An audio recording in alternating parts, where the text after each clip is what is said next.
With major blockbusters and tentpole franchises taking up most of our attention these days, it can be easy to lose track of all the great movies sneaking under the radar. But these 2018 fantasy movies are well worth seeking out.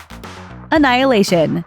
Based on the first book in Jeff Vandermeer's The Southern Reach trilogy, Annihilation marks Alex Garland's second outing as a director after his successful debut with 2015's Ex Machina, and he's delivered once again. The story is told from the perspective of Lena, an army vet and cellular biology professor. She joins an intrepid band of women as they enter the Shimmer, a mysterious area in the swamplands of Florida where some abnormal activity has been taking place after a recent meteor strike. Lena's primary goal is to find out what happened to her husband Kane, the comatose lone survivor of a doomed expedition into the Shimmer. As the team pushes on into the heart of the Shimmer, strange things begin to unfold and evolve, as the group finds themselves fighting against the environment, each other, and even themselves.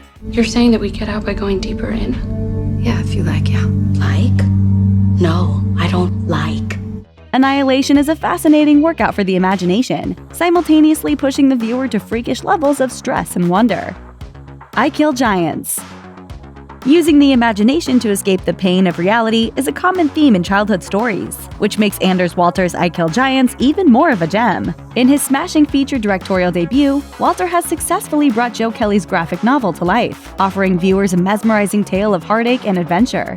Barbara Thorson is a restless 12-year-old girl living on Long Island, where she's an outcast at school in spite of attempts made by her school counselor to reach out to her. But rather than bury herself in video games or books, she takes on a different hobby, giant slaying. The film beautifully weaves together childhood sorrow and thrilling escapism, along with an epic dose of fantastical action. With solid directing, acting, and CGI, this all-around high-quality feature has a kind of Pan's Labyrinth feel to it, and is sure to appeal to the giant slayer inside you.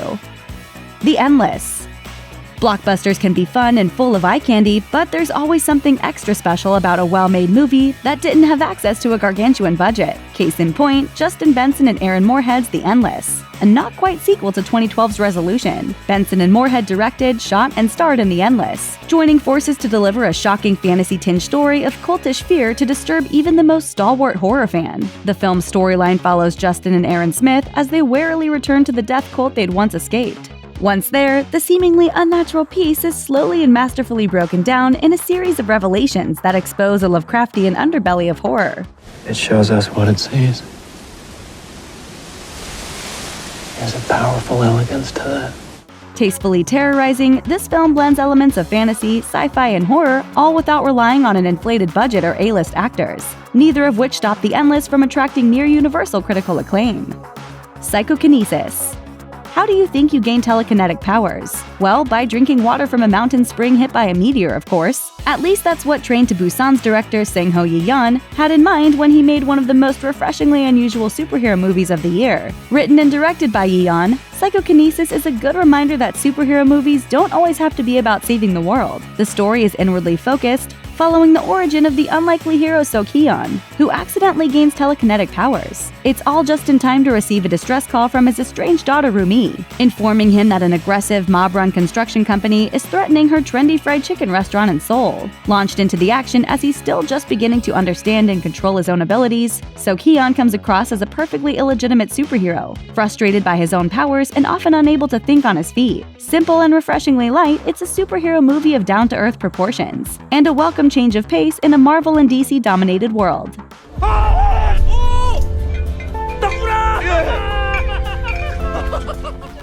The Man Who Killed Don Quixote.